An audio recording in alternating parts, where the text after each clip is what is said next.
Welcome to As Long as the River Flows, a Keepers of the Water podcast. Episode 27 is part 2 of a two-part series on the Water is Sacred conference. In August of 2024, Keepers of the Water partnered with Katlodeeche First Nation and the Canadian Association of Physicians for the Environment to hold the Water is Sacred conference. The conference looked within First Nations communities for guidance from traditional knowledge keepers for direction and solutions for watershed management within their territories. Keepers of the Water offers their support in uplifting traditional Indigenous knowledge as the path forward for solutions to fossil fuel-driven climate change chaos. In episode 27, we hear from Wet'suwet'en Hereditary Chief Na'Moks, also known as John Ridsdale. Chief Na'Moks is a prominent figure known for his role in defending the Wet'suwet'en Nation's hereditary governance and territorial rights. Chief Na'Moks is the highest-ranking chief of the Sayu clan. What's interesting here, the fact that this guy is Chief Na'Moks. I also carry the chief title of priest. Now, as Na'Moks, it's a hereditary name. It's been in our bloodline for thousands of years. The very grant that I heard was the same thing that my grandfather wore when she was chief. I've been honored and privileged to also, since 2000, to caretake the name of priest, which is the highest ranking war chief. I'll tell you, the hardest thing that a war chief can do is keep the peace. That's the heaviest burden you'll ever carry. The last true thing that a true war chief wants is war. What we've gone through our people, the raids they did on us in 2019, 2020, 2021, and again in 2022 and 2023. They bring in militarized police status, call us violent people, not once will we violent. It's our responsibility as chiefs. That's why they make us chiefs. They made us chiefs to give us that responsibility of looking after the future. We love them the rules that we're matriarchal. It is our elders and our matriarchs that lead and direct us. They call us the head push because we take their words and we push it out to the world. They tell us what to do and that's what we follow. It's good law. It's true democracy. Everybody has a voice. As we said earlier, we don't have any youth in here. The youth that we're speaking would say the same thing that our youth that we're saying. We want to be seen, we want to be heard. We rely on that. But I know for sure that Chief Na'Moks, that name will carry on. The day I became Chief Na'Moks, the elders and the matriarchs chose the next one. So that name will live forever. You know, it's unfortunate that we're born in a time of crisis.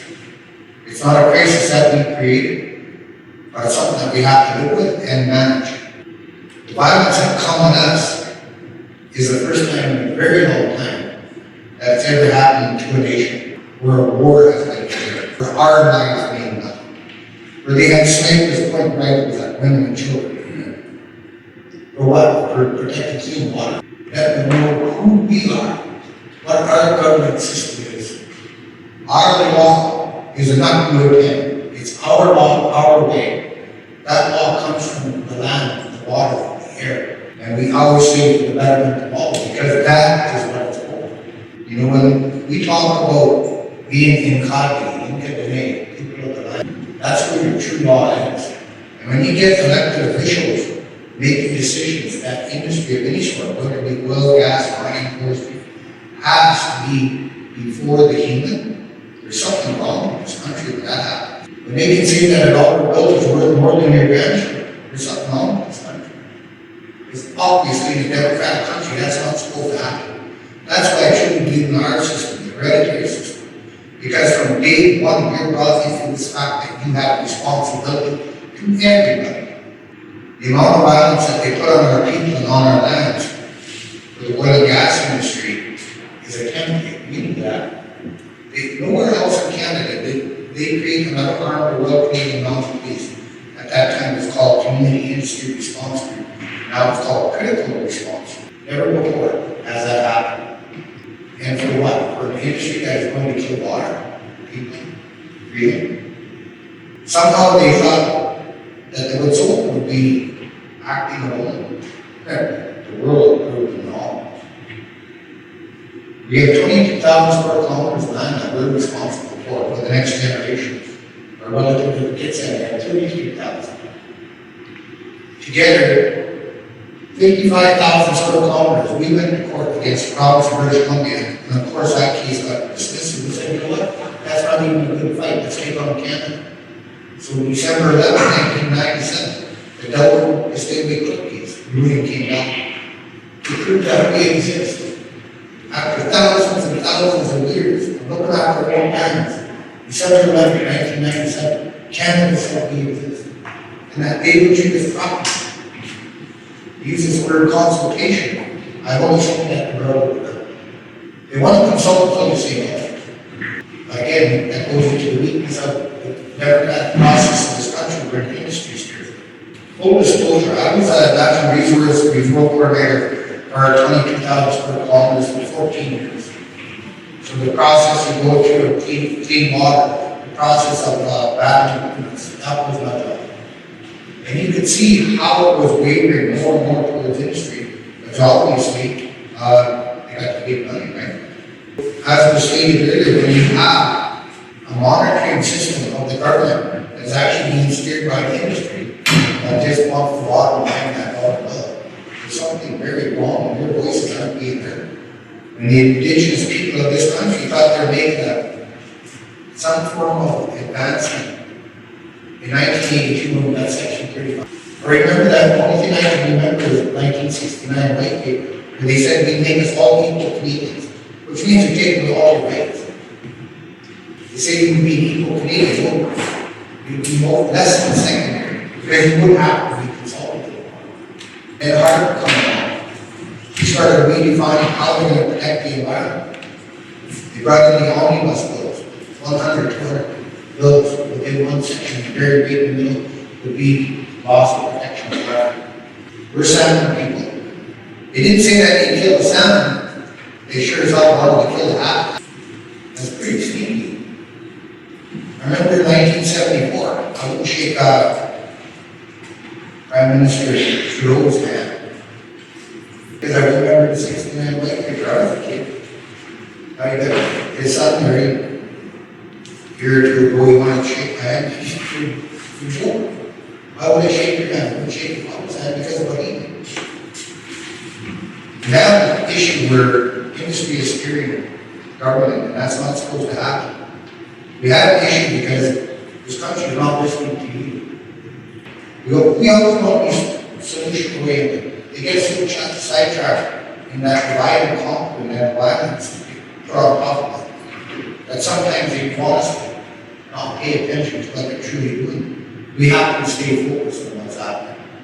Strategy is something we're very good at. They didn't expect us to shut down Canada. We needed to get their attention. So Canada got shut down. And we were violent on us. They didn't think that we speaking at the United Nations. They have a beautiful territory, and the highway that goes through is called Highway 3, because the hundreds of murdered missing. And yet they bring in man camps. Anywhere from 500, 2,000, 3,000 men. They fly 2 weeks at a time, and another ship comes in, they do the same place. And yet they call that democracy.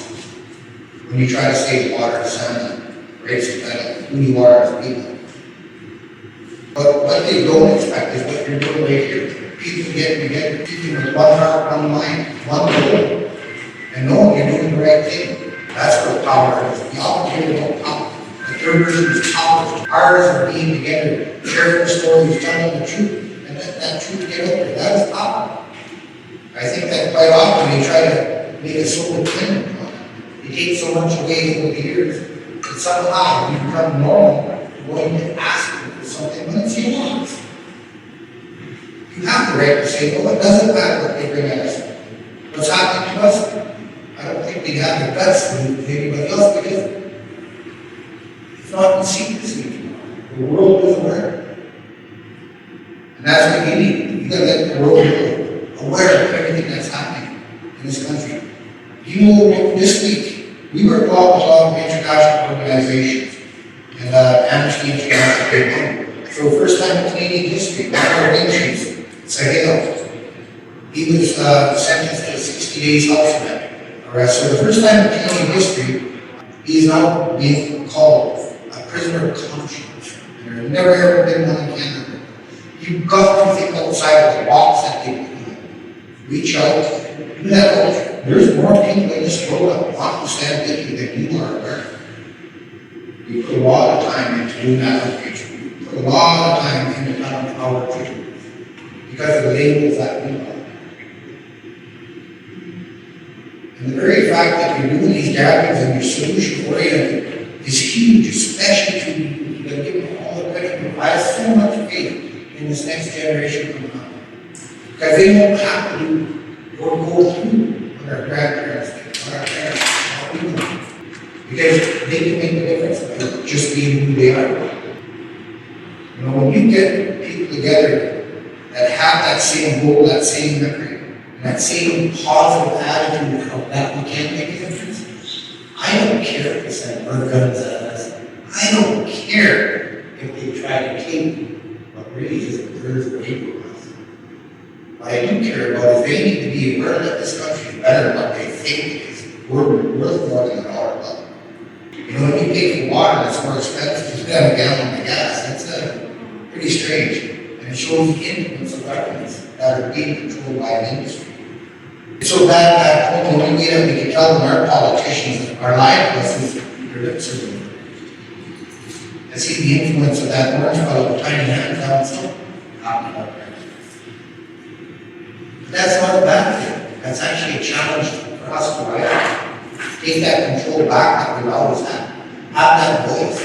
Don't whisper alone. Yell at the people. This is what's happening. This is your truth. This is the damage that the elders talk about.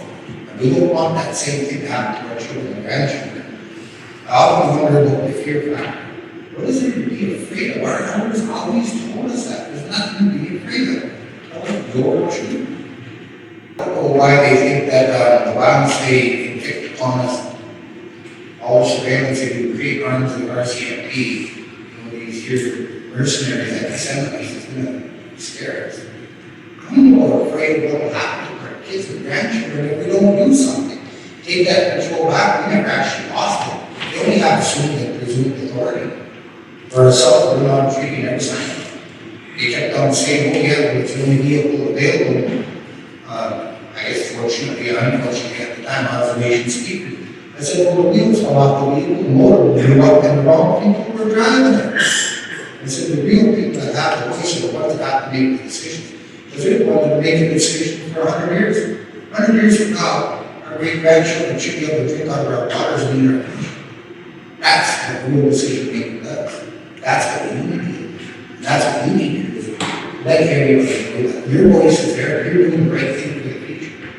These corporations, these companies, these industries, they come and go. You know, think about the tar sands. You go for what the 1950s, look at the damage it's done. The first time I flew over the tar sands, I think it was 2007, 2008. We could fly in a straight line, look at everything. Now they give you flight patterns, so you don't go to the facilities. Do you know they do the same thing to us when they raid us? They kill the airspace, no commercial planes will drop while they're raiding us. The only thing in the air is all these RCMP, helicopters, and planes. That's it. They shut down all communications. It's like a war zone. If you want to win that war, we're still there. You know, I often wonder, I spend so much time questioning the aspects of government, and it's their reputation of afraid of losing them all this time. They really have no concept of who we are as humans because they want the world to believe that we're less than. No sacrifice zones are always indigenous lands first. It's always the indigenous people. It's because they're trying to prove to the world that we're less than human. We need to show them that we're human. We have hearts. We have a future. And the only way to do that is to remind them this is supposed to be a democratic country, not a war zone. Tomorrow you're going to watch our film. I'm going to tell you, it's going to be hard for you to watch. But you need to realize too that it's going to show the power of our women, but also a true love story of this planet, this future. It's going to be hard. Very rewarding. Brace yourself. I have to take religion out of my name. It's been almost 10 years, but actually no over 10 years ago, we put it into our documentary. But it's our truth. It's not according to the world. It's not according to the industry. This is our truth. That's all what you have, is yours. You have that voice, make that difference, get together, shape the colleges, industry, be minded of everything. You're even goddamn bosses. Those politicians make papers. They need to be changed regular. For the same damn reason. Holy shit. Industry.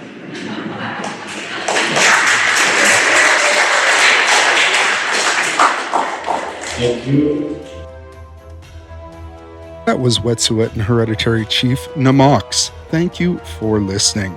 If you'd like to help out the cause or find out more about Keepers of the Water, make sure you head over to our website at keepersofthewater.ca. You can also check out our YouTube channel and Facebook page to find additional content. And don't forget to like and subscribe to the podcast to be the first to hear new episodes. Miigwech.